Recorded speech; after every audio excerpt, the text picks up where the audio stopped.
They built the family business on his unpaid labor, then told him he was not leadership material. For 10 years, Noah opened the shop before sunrise. He fixed mistakes no one thanked him for, handled customers his brother ignored, and kept the business alive while his parents praised the golden child for having vision. Brandon wore the title. Noah did the work. Then a national company offered millions to buy the business. Brandon smiled like the deal already belonged to him. His parents planned a celebration dinner, and Noah was promised a nice employee bonus. But when the contract reached the final page, one signature was missing, because years earlier, their grandfather had quietly given ownership shares to the only person he trusted. Not Brandon, not Noah's parents, Noah. And when the buyers asked for his signature, the family finally understood something they should have realized years ago. The invisible son was never just an employee. He was the one person who could stop the entire deal. Noah Carter grew up inside Carter Hardware. The store smelled like sawdust, metal shelves, and old coffee. To most people, it was a small-town business. To Noah, it was childhood. He stocked shelves at 12, ran the register at 15, learned invoices before he learned to drive. His older brother Brandon did not like the work. He liked the idea of the work, the family name, the respect, the way customers called him young Mr. Carter when he stood near the front door in a clean shirt. Noah was different. He wore work boots, cut his hands on cardboard boxes, fixed broken displays, remembered regular customers by name. But at family dinners, his parents talked about Brandon. Brandon has big plans. Brandon understands growth. Brandon is the future. Noah heard it so often he stopped reacting. His father, Richard, believed confidence mattered more than competence. His mother, Elaine, loved a good image, and Brandon had image. Noah had reliability. In that family, reliability was invisible. Grandpa Henry had founded the store decades earlier. He was old school, quiet, hard to impress, but he watched everything. Once, after Brandon left early during inventory, Noah stayed until midnight fixing the count. Grandpa found him in aisle 7. "You know they don't see what you do, right?" Noah shrugged. "It has to get done." Grandpa nodded. "That's why I trust you."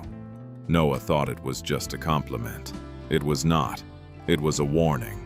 When Grandpa Henry passed, Richard took over officially. But within a year, Brandon had a new title, Director of Strategy. Nobody knew what that meant, especially Brandon. He redesigned the logo, ordered expensive uniforms, talked about online expansion. Meanwhile, Noah managed late shipments, angry customers, payroll issues, broken equipment, and staff schedules. Every time Brandon made a bad decision, Noah quietly fixed it. When Brandon overordered luxury grills nobody wanted, Noah negotiated returns. When Brandon hired his friend as store manager and the friend stopped showing up, Noah covered the shifts. When Brandon promised a contractor a delivery they could not make, Noah drove the truck himself. But when monthly sales recovered, Richard clapped Brandon on the back. "That's leadership." Noah looked down at his coffee. Leadership. That word became a joke in his head. One evening, Elaine pulled Noah aside. "Your brother needs support, not criticism." Noah blinked. "I didn't criticize him. You have a tone." Noah almost smiled. His silence had a tone now. That was how deeply the favoritism ran. Even his exhaustion was offensive if it made Brandon look bad. Then came the buyout offer. A national home improvement chain wanted the land, the customer list, the brand, everything. The number was bigger than anything the family had imagined. Richard called it a blessing. Elaine cried happy tears. Brandon started talking about investing in real estate. Noah found out from an employee, not his parents, not his brother. An employee asked him, "So what are you going to do after the sale?" Noah stared at him. "What sale?" And just like that, he knew exactly where he stood.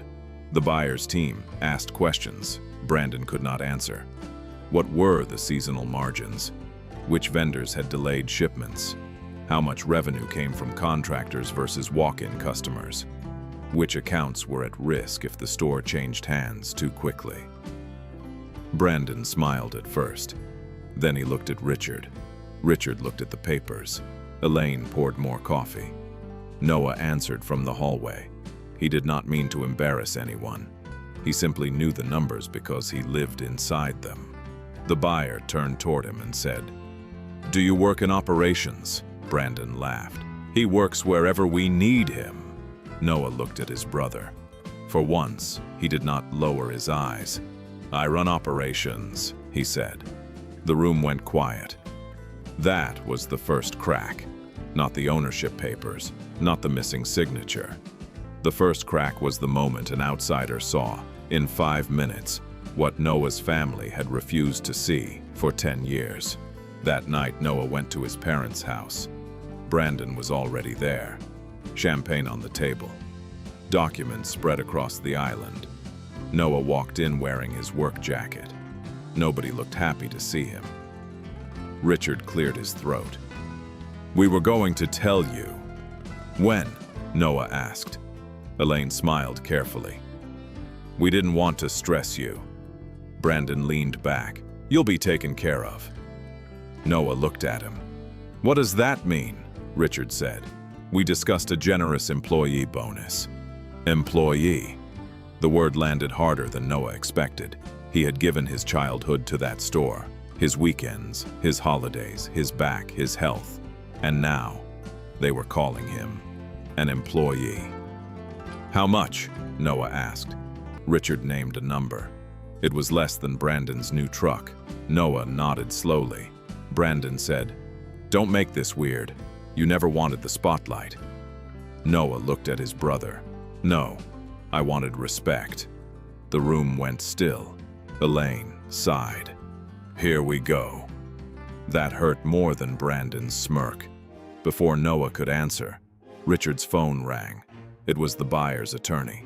Richard put it on speaker. The attorney said, "We've reviewed the ownership documents. We need all shareholder signatures before closing." Richard frowned. "All shareholders?" "Yes," the attorney said, "including Noah Carter." Silence. Brandon sat up. Elaine looked at Richard. Noah stopped breathing. The attorney continued. "According to the transfer filed by Henry Carter 8 years ago, Noah owns 30%. Nobody spoke, and for the first time in his life, Noah watched his family look at him like he mattered. Not because they loved him, because they needed him. Richard said it was a mistake. Brandon said Grandpa had been old. Elaine said nobody should make decisions while emotional. Noah said nothing. He drove to the store, unlocked the old office, and opened Grandpa Henry's metal filing cabinet. There, in the bottom drawer, was a folder with his name on it. Inside were the transfer documents, legal, signed, witnessed, and on top was a handwritten note. "Noah, I gave you 30% because you gave this place more than anyone. Your family will try to call it an error because it does not fit the story they tell about Brandon. Do not let them sell your life's work without your dignity attached." Noah sat in Grandpa's chair for a long time. The shop was quiet. For once, nobody needed him to fix anything. The next morning, the family met with the buyer. Brandon looked pale. Richard looked angry. Elaine looked nervous. The buyer's attorney asked Noah if he was prepared to sign. Noah placed the folder on the table. "I am prepared to negotiate." Brandon laughed. "Negotiate? You're holding the family hostage." Noah turned to him. "No, I'm ending a hostage situation." Then he made his terms. Fair payout, written acknowledgement of his ownership, severance for the employees, and Brandon's public statement correcting the lie that he had built the company alone. Brandon refused, so Noah closed the folder and stood up. The buyer paused the deal. Just like that, the golden child's $1 million celebration died at the conference table. 3 weeks later, Richard called. His voice was smaller than Noah had ever heard it. "They agreed," he said. Noah did not ask who. He already knew. The buyer had agreed to structure the deal around Noah's conditions. The employees would receive severance. Noah's ownership would be acknowledged in writing, and Brandon had finally agreed to post the statement. Not because he wanted to, because without Noah's signature, there was no deal. The statement went up on the company website the next morning. It was stiff, awkward, clearly written through clenched teeth, but it said the truth. Noah Carter had been a shareholder. Noah Carter had been essential to operations. Noah Carter's approval was required. Noah read it once, then closed the laptop. He signed the deal the next day. Not with a smile, not with a speech, just a steady hand. With his payout, Noah bought a small commercial space 2 towns over. It was not big, it was not flashy. The sign did not glow. The floor needed work. The office smelled like dust and old paint, but it was his. He opened a repair and supply shop. Most of the old employees came with him. So did many customers. They did not come because Noah had a title. They came because they trusted him. A year later, Brandon's real estate plans failed. Richard and Elaine asked Noah if he could help Brandon find work. Noah listened. He did not laugh. He did not insult them. He simply said, no. Not cruelly, not loudly, just no. Because some people only discover your value when they can no longer use it. And by then, they are too late. Noah's story is not really about a buyout. It is about what happens when a family confuses a quiet worker with a person who has no power. For years, Brandon had the title. Noah had the weight. Brandon had the applause. Noah had the keys, the numbers, the late nights, the angry customers, and the problems nobody else wanted to touch. And when the deal finally came, the title was not enough. The missing signature mattered more. That is the part his family could not accept. Noah did not become powerful that day. He had been powerful for years. The paperwork only made it impossible to deny. So now I want to ask you, if you were Noah, would you sign the deal just to keep the family comfortable? Or would you make them finally admit who really kept the business alive?